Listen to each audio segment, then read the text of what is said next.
నమస్తే. శ్రీ గురుభ్యో నమః. శ్రీమాత్రే నమః. ఆదిత్యాయ చ సోమాయ మంగళాయ బుధాయ గురు శుక్ర శనిభ్యే రాహవే కేతవే నమః. మే మాసంలో మొదటి పక్ష ఫలితాలని చూద్దాం. 1వ తారీఖు నుండి మే 1వ తారీఖు నుండి 15వ తారీఖు వరకు ఉండేటువంటి ఫలితాలని చూద్దాం. ప్రతి మాసం లాగానే మాస ఫలితాల్లో ముఖ్యంగా మే నెల 2026 గాను మాస ఫలితాలని చూద్దాం. ఈ మాస ఫలితాల్లో అసలు ముందుగా గ్రహస్థితి ఎలా ఉంది, మే నెలకు ఉండేటువంటి ప్రత్యేకత ఏంటి అని ఆలోచిస్తే కనుక మే నెలలో ముఖ్యంగా మే నెల ఎప్పుడు ప్రారంభమవుతుంది అంటే ఈసారి వైశాఖ పౌర్ణమి నుండి జ్యేష్ఠ పౌర్ణమి మధ్యలో ఉండేటువంటి కాలం మే నెలగా వస్తుంది. ఇది ఒక విశేషమైతే ఇక రెండవది ఇందులో కత్తెర్లు అంటాం కదా, ఆ కార్తీ రావడం అంటే సూర్యుడు కృత్తిక నక్షత్రంతో కలిసి ఉండడం అనేటువంటిది. ఇది ముఖ్యంగా కత్తెర్లు అని ఎందుకు చెప్పుకోవాలి అంటే ఈ సమయంలో చేయవలసినటువంటి శుభకార్యాలు చాలా వరకు చేయకుండా ఉండడం అనేటువంటిది చేస్తుంటాం కాబట్టి ఈ మాసంలో ఇది ఉంటుంది. అంతేకాకుండా మనకు ముఖ్యమైనటువంటిది హనుమత్ జయంతి, అంటే 2 సార్లు చేస్తూ ఉంటారు. ఏప్రిల్ మాసంలో చేసేటువంటిది అయితే మనకి విజయయాత్ర కింద, మే మాసంలో వచ్చేటువంటి అది హనుమత్ జయంతి కింద మనం చెప్పుకుంటూ ఉంటాం. సో ఈ ప్రత్యేకలతో మొదలయ్యేటువంటి ఈ మాసంలో మరి గ్రహస్థితి ఎలా ఉందో చూద్దాం. గ్రహస్థితి ముఖ్యంగా పెద్ద గ్రహాలు ఎలాగో అదే స్థితిలో ఉన్నాయి, కానీ మారేటువంటి గ్రహాలు కనుక మనం చూసినట్లయితే కుజుడు మనకి మారుతున్నటువంటి సమయం 11వ తారీఖు కుజుడు మారుతాడు. ఇక రవి బుధులిద్దరూ కూడా మనకి 15వ తారీఖు మార్పు కనబడుతుంది. అంటే మేషము నుండి మనకి వృషభంలోకి వెళ్ళేటువంటి స్థితి కనబడుతుంది. ఇక శుక్రుడు దాదాపు 20వ తారీఖు నుండి ఇక్కడే ఉన్నటువంటి శుక్రుడు తదుపరి మనకి చెప్పాలి అంటే 7వ తారీఖు శుక్రుడు మారిపోతాడు. ఇది మనకి కనిపించేటువంటి గ్రహాల్లో ఉండేటువంటి మార్పు. మిగతా గ్రహాలు ఎలాగో చాలా శుక్రుడు, శని పెద్ద గ్రహం, కేతువు, రాహు, వీళ్ళల్లో ఏ మార్పు అయితే లేదు, గురువు. సరే, ఇలా ఉన్నటువంటి పరిస్థితుల్లో మరి ఒక్కొక్క రాశికి 12 రాశులకు ఫలితం ఎలా ఉంటుంది అంటే చిన్న చిన్న మార్పులే ఉన్నప్పటికీ నిన్న మొన్ననే మనకి గ్రహ కూటమి ఇలాంటివి మార్పులు జరిగినప్పటికీ ఏ మాసానికి ఆ మాసానికి మనం చూసుకుంటూ ఉన్నటువంటి పరిస్థితులలో ఈ మాసంలో వచ్చేటువంటి అంటే ఒక విద్య కానీ, వివాహంలో కానీ, లేదు పెట్టుబడులు పెట్టేటువంటి విషయంలో కానీ ఎలాంటి మార్పులు ఉంటాయి, మనం ఏం చేస్తే, ఏ గ్రహ అనుగ్రహం పొందితే, ఏ దైవానుగ్రహం పొందితే మనకి ఏ కష్టం లేకుండా ఉంటుందో చూద్దాం. ముందుగా మేషరాశి వారికి మే నెలలో ఉండేటువంటి ఫలితాలు కనుక చూసినట్టయితే ఇందులో మొట్టమొదటిగా మనం చెప్పుకోవాల్సింది రవి, జన్మ రవి ఉంటాడు. అంటే 15వ తారీఖు వరకు మొదటి పక్షము అంతా కూడా జన్మ రవి ఉంటాడు. ఇక 11 నుండి మనకి కుజుడు, తర్వాత ఏళ్ళనాటి శని ప్రభావం ఎలాగో మేషరాశి వారికి ఉన్నది అన్నది మనకు అందరికీ తెలిసిందే.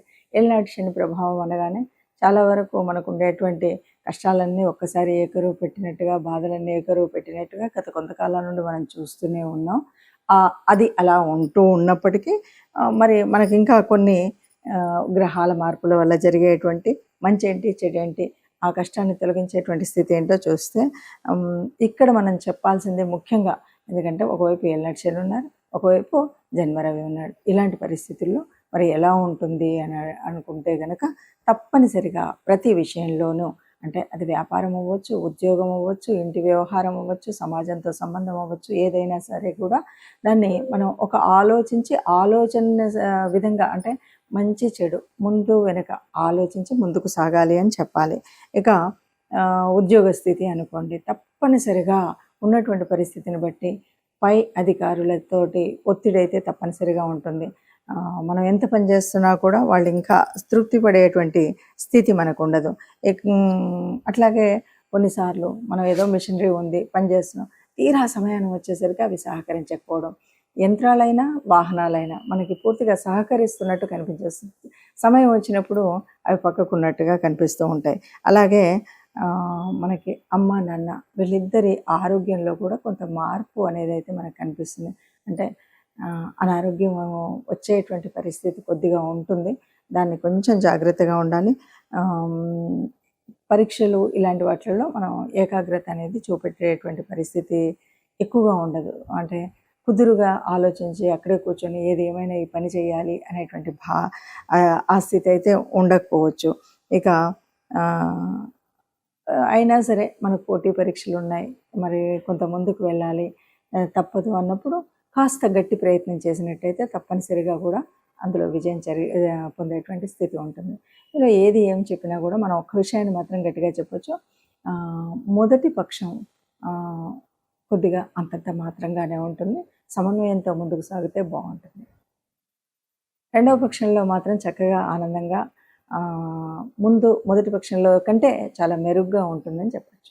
ప్రత్యేకంగా కనుక మనం చూసినట్టయితే ఈ మాసంలో మనం ఫలితాలన్నీ కూడా కొన్ని రాశులకు చాలా కొన్ని రాశులు అంటే అందరికి వేయలేం కదా. ఈ మాసంలో మనం చూసినటువంటి ఫలితాలను కనుక చూసినట్టయితే గ్రహ సంచారం వల్ల అంటే మారుతున్నటువంటి 4 గ్రహాల మూలంగా జరిగేటువంటి పరిస్థితి. ఏది ఏమైనా మనం ఏం చెప్పొచ్చు అంటే ఇది గోచార ఫలితాలు. మనం చెప్తున్నటువంటిది గోచార ఫలితాలు.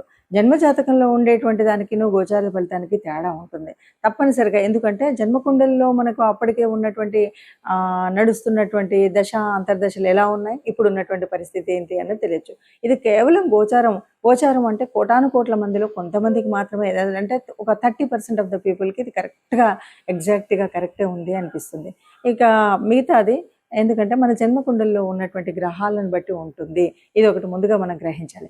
ఇక రెండవది, ఇప్పుడున్నటువంటి పరిస్థితుల్లో ముఖ్యంగా ఈ మాసంలో మనకి ఏ గోచార ఫలితం ఎంత అంటే మనం అనుకున్నటువంటి పరిస్థితుల్లో ముందుకు వెళ్ళనివ్వట్లేదన్నా, అనుకున్నది ఇంకా బాగా జరగాలన్నా తప్పనిసరిగా దైవానుగ్రహం కావాలి, గ్రహం కావాలి. అయితే ఈ మాసంలో మనకి హనుమత్ జయంతి ఉంది కాబట్టి ఈ మాసం అంతా కూడా రాముణ్ణి పూజించడం కానీ, హనుమంతుడిని ప్రార్థించడం కానీ, ఎందుకంటే హనుమంతుడిని హనుమత్ చాలీస చదవడం కానీ ఇలాంటివి కనుక చేసినట్టయితే తప్పకుండా రాముల వారి కృప ఉంటుంది అని చెప్పొచ్చు. ఇంకా ముఖ్యంగా ఏదైనా సరే కీడు చెడు ఇలాంటివి జరుగుతున్నాయి అన్న టైంలో మనం తప్పనిసరిగా హనుమత్ ఆలయానికి వెళ్ళడం అనేటువంటిది ముఖ్యమైనది. కాబట్టి మనం ఇచ్చేసి వీలైన వాళ్ళు మనం నవగ్రహాల దగ్గరికి వెళ్ళడము, లేదు అదే కాలేదు అంటే ఏదైనా మీకు తోచిన దాన ధర్మాలు చేసినట్టయితే, ఇవేవి నాకు తెలియదు ఏ గ్రహం వల్ల ఏది అని అనుకున్నట్టయితే, అలా కూడా కాలేదు అనుకుంటే తప్పనిసరిగా మీరు ఏదైనా గోశాలకు వెళ్ళి గోమాతకి మనం గనక గ్రాసం ఇచ్చినట్టయితే తప్పనిసరిగా ఇప్పుడు ఏవైతే అననుకూలంగా ఉన్నాయి అనుకున్నామో ఇవన్నీ కూడా అనుకూలంగా ఉండేటువంటి స్థితి మనకు వస్తుంది. అందరూ హాయిగా ఆనందంగా ఉంటారు. ఇవి పెద్దగా భయపెట్టేటువంటి పరిస్థితి ఏం కాదు. మాసంలో చిన్న చిన్న మార్పులు జరుగుతాయి. ఆ చిన్న చిన్న వ్యత్యాసాలు కనబడుతూనే ఉంటాయి. మనం పట్టించుకున్నట్టయితే అంతగా ఉండదు. ఆత్మ నిగ్రహం ఉండాలి. అట్లాగే ఆత్మబలంతో సాగితే ఎంతటి మొండి పనైనా మనం పూర్తి చేసుకోగలుగుతామని తెలియజేస్తూ, మనకి మే మాసంలో వచ్చేటువంటి పండగ ముఖ్యమైనటువంటిది, అందరికీ ఇష్టమైనటువంటిది, ముఖ్యంగా యువతకి చాలా ఇష్టమైనటువంటి పండగ హనుమత్ జయంతి వస్తుంది. చాలామంది అడుగుతూ ఉంటారు, హనుమత్ జయంతి మొన్ననే కదండి చేసుకున్నాము, మళ్ళీ ఇప్పుడు ఏంటి అని. ఇక్కడ మనకు కనిపించేటువంటిది ఏంటి అంటే ఒక ఉత్సవం. మొట్టమొదటిగా వచ్చేటువంటి దాన్ని హనుమత్ విజయ యాత్రగా చెప్పుకుంటాం. రెండవది హనుమత్ జయంతి. హనుమంతుడు పుట్టడము అంటే ఈ లోకాలన్నింటినీ కాపాడడం అనే చెప్పాలి. హనుమత్ జయంతిని మనం అంత విజయోత్సవంగా విజయయాత్రలు చేసుకుంటూ చక్కగా ఎటు చూసినా కూడా కాషాయ వర్ణాలతో హనుమత్ ధ్వజాలతో అందరూ కూడా ఆనందంగా ఎందుకు తిరుగుతారంటే, ఆనాడు రామాయణ కాలం నాడు మరి రాముడి జయానికి మూల కారణమైనటువంటి వాడు. అలాగే ఇప్పటికీ అప్పటికి ఎప్పటికి కూడా ఒక తేజస్సు కానీ, ఒక చైతన్యం అంటే ఎలా ఉండాలి, ఒక దాసతత్వం అంటే ఎలా ఉండాలి, ఒక స్నేహం అంటే ఎలా ఉండాలి, విజ్ఞానంలో నవవ్యాకరణం తెలిసినటువంటి వాడు అంటే ఎలా ఉండాలి, ఒక కార్యశూరత్వంలో ఎలాంటి స్థితి ప్రజ్ఞత ఉండాలి, కార్యాన్ని సాధించుకురావడంలో ఎలా ఉండాలి, ఇవన్నీ మనకు చెప్పేటువంటి వారు హనుమంతుల వారు. అందువల్ల హనుమత్ జయంతి మనందరికి కూడా ఎప్పటికీ చైతన్యాన్ని అందించేటువంటిది. ఒక పనిని నిర్విఘ్నంగా పూర్తి చేయగలిగే శక్తి సామర్థ్యాలు కావాలి అంటే హనుమత్ జయంతిలో మనము ఆ రోజు హనుమంతుడిని ప్రార్థించడం, పూజించడం, హనుమాన్ చాలీసా చదవడం, మరి దండకాన్ని చదువుతామా, లేదు సింధూరాన్ని వేయిస్తామా, వడమాల వేయిస్తామా, ఇవి ఏవున్నా సరే ఇవన్నీ కూడా మన పూజా విధానంలో ఒక భాగమే అనుకుంటాం. హనుమత్ దేవాలయాల దగ్గరికి వెళ్ళి చక్కగా మన వాహనాల్ని ఏ రకమైన ఇబ్బందులు రావద్దని పూజించుకోవడం, మనం అక్కడికి వెళ్ళి నాకు ఏ రకమైనటువంటి దుష్ట పీడలు ఇలాంటివి ఏవి నా శరీరానికి రాకూడదని దైవ అనుగ్రహం పొందడం, ఇవన్నీ ఒక ఎత్తు. ఇవి కాకుండా మనం హనుమంతుడి నుండి నేర్చుకోవాల్సినటువంటిది ఏమిటి అంటే, ఎంతటి వాడైనా సరే ఎక్కడ ఎదగాలో ఎక్కడ ఒదగాలో ఇది తెలిసినటువంటి వాడు హనుమంతుడు. ఎక్కడ స్నేహాన్ని ఎలా చేయాలో, ఎవరితో ఎలా మాట్లాడాలో, అంటే నవవ్యాకరణ పండితులు, అలాగే గురువు దగ్గర ఎట్లా ఉండాలో, మరి ఆయనకు సాక్షాత్తు సూర్యభగవాన్ని గురువుగా తాను రిక్వెస్ట్ చేసిండనే చెప్పాలి అంటే, ఎందుకంటే సూర్యభగవానుడు నిరంతరం చెలిస్తూ ఉండేటువంటి ఆయన దగ్గరికి తనతో పాటు తిరుగుతూ నవవ్యాకరణాలను నేర్చుకున్నటువంటి మహాపండితుడు. కాబట్టి విద్యార్థి లోకానికి ఎప్పటికి కూడా మనం ఏదైనా జ్ఞానం నేర్చుకోవాలంటే ఎలా ఉండాలి, ఎంత నిరంతర ప్రయత్నం ఎలా ఉండాలి, ఇవన్నీ విషయాలు చెప్పేటువంటిది అది.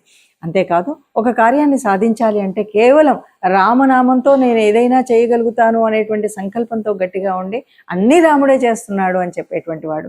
అలాగే లంకకు వెళ్ళినప్పుడు ఏం చేస్తాడు, అక్కడ ఉన్నటువంటి తన బల ప్రదర్శన జరిగిన తర్వాత రావణాసురుడు అడిగినప్పుడు తన బలం ఏంటి, నువ్వు ఇంత బలవంతుడు ఎక్కడి నుండి వచ్చావు ఏంటి అంటే, నేను చాలా ఆ రామయ్య దగ్గర ఉన్నటువంటి అంతమంది సైన్యంలో అతి బలహీనుని నేనే అని చెప్తాడు. ఇది కార్యశూరత్వం, అంటే ఒదిగి ఉండడం అనేటువంటి తత్వం. ఎక్కడ చూసినా కూడా నేను బలవంతుడిని అనేటువంటి గర్వం కాకుండా, నేను అందరిలో ఒకవాడిని, నేను సేవ చేయగలిగినటువంటి వాడిని, నేను సహాయం చేయగలిగినటువంటి వాడిని, నాకు అధికారం అక్కర్లేదు అన్నటువంటి వాడే. అందుకే కదా సుగ్రీవుడి తనకు ఒక రాజ్యాన్ని ఉండగలిగినటువంటి అయినప్పటికీ కూడా సుగ్రీవుడి దగ్గర మంత్రిగా పనిచేసినటువంటి వాడు. ఆ మంత్రిత్వం రాజుకి ఆ రాజ్యం లేని రోజు కూడా మంత్రిగా తన దగ్గరే ఉండిపోవడం, ఇది గొప్పనైనటువంటి లక్షణం. అలాగే ఏ కార్యం చేయాలన్నా, అంటే లంకాన్వేషణలో సీతాన్వేషణలో లంకకు వెళ్ళేటప్పుడు ఎన్నో అడ్డంకులు ఉన్నాయి. ఎక్కడికక్కడ ఎదిగినప్పుడు ఎదిగాడు, ఒదిగినప్పుడు ఒదిగాడు, అంతే తప్ప హాయిగా ఆహార వ్యవహారాల్లో నేను చాలా ఆనందపడుతూ ఉండొచ్చు అనేటువంటి పరిస్థితి కాకుండా, మైనాకుడు సాయం చేద్దామని వచ్చిన రోజు కూడా ఇప్పుడు కాదు, నేను కార్యం పూర్తయిన తర్వాత అంటూ చెప్పినటువంటి మహానుభావుడు. అందువల్ల హనుమత్ జయంతి అనేటువంటిది కేవలం ఒక ర్యాలీ చేసుకోవడానికి ఇంకో కాదు. హనుమంతుడు ఏ రకంగా తన ధర్మ రక్షణ కోసం రాముణ్ణి తన గుండెల్లో నిలుపుకున్నటువంటి భక్తుడుగా, రామరాజ్యం కోసం పాటుపడినటువంటి ఒక సైనికుడిగా, సీతాన్వేషణలో తాను చేయవలసినటువంటి కార్యసాధకుడు ఎలా ఉండాలో అలాంటి కార్యసాధకుడుగా మనం ఆయన్ని ఆదర్శంగా తీసుకుంటే హనుమత్ జయంతిని చక్కటి పండగగా జరుపుకున్న వాళ్ళం అవుతాం.